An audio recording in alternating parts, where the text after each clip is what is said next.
Olá, pessoal. Espero que todos estejam bem. É um prazer estar aqui em mais uma edição do CPQ. Eu sou a professora Susan e vou apresentar para vocês meu trabalho intitulado Com Grandes Poderes Vem Grandes Responsabilidades, a Pedagogia Cultural e a Representação da Identidade Docente nas Histórias em Quadrinhos do Homem-Aranha. Este trabalho ele é um recorte da minha dissertação de mestrado, dos resultados, e o artigo para o evento foi escrito em parceria com o professor Dr. Moisés Alves de Oliveira, da UEL, e com a professora doutora Angélica Cristina Rivelini Silva, da UTFPR Campus Apucarana. A escolha das histórias em quadrinhos do Homem-Aranha vem do contexto onde a gente está vivendo, né? Onde na atualidade cada vez mais os meios de comunicação fazem parte da nossa vida.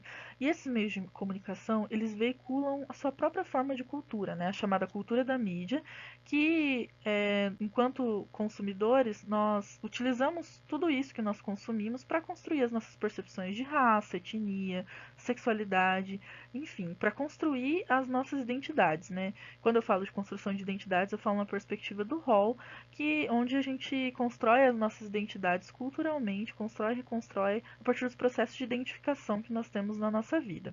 Com isso, as histórias em quadrinhos aqui são vistas enquanto espaços pedagogizantes. As perspectivas teóricas que auxiliaram no desenvolvimento desse trabalho foram os estudos culturais da ciência, a pedagogia cultural e o conceito de pedagogia do herói. Então, o objetivo da pesquisa é caracterizar e problematizar a representação da identidade docente do personagem Peter Parker nas histórias, né, em quadrinhos, e discutir a maneira como alguns dos elementos presentes nesses enredos são capazes de fomentar as produções identitárias do público que consome essas histórias, bem como suas percepções acerca da própria docência. A escolha do Peter Parker ocorreu por ele ser um dos personagens mais populares, né, das histórias em quadrinhos e também ser o único adolescente, o que permite que ele tenha o público tenha uma identificação maior com ele, o público jovem.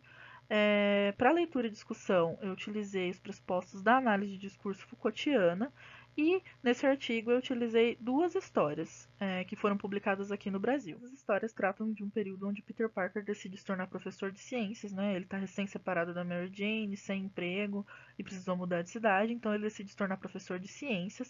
Ele então presencia um aluno sofrendo bullying na escola onde ele estudou e se sente comovido com isso, tenta ajudar. Essa é uma das motivações que ele tem para se tornar professor, e ele se torna professor voluntário nessa escola. Um outro ponto que eu discuto é a presença de um personagem negro apenas para servir como um antagonista, né, um vilão, enquanto o Peter Parker, os seus feitos são exaltados. Esse personagem ele é um professor e o Peter, que mal chegou na escola, começa a questionar as atitudes dele. Outros estereótipos presentes nessa história são também quando o Peter fala sobre as mudanças que ocorreram no bairro desde 1960, quando ele frequentava a escola, até então, que agora a escola está cheia de pichação.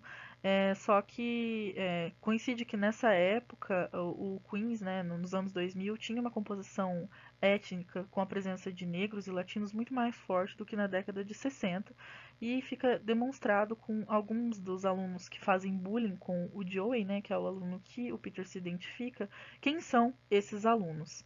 Né, qual a etnia desses alunos. Então o Peter chega nessa escola onde acontece um tiroteio, decide que vai ser professor voluntário e que pode salvar muito mais do que vida.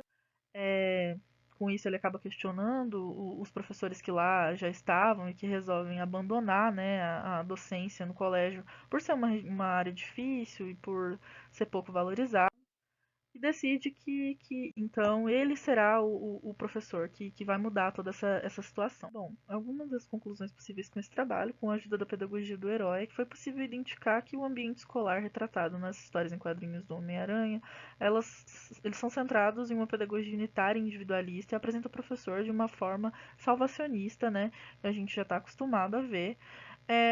Mas essa análise ela representa apenas uma das formas de interpretar os discursos veiculados nas mídias. Na verdade, ela é um convite para que a gente se volte a analisar essas formas de mídias mais populares, enquanto potentes para análise, e reforça a importância de uma leitura crítica de todas as mídias, né, na atualidade. E é isso, agradeço a todos, espero que tenham gostado do trabalho e até a próxima!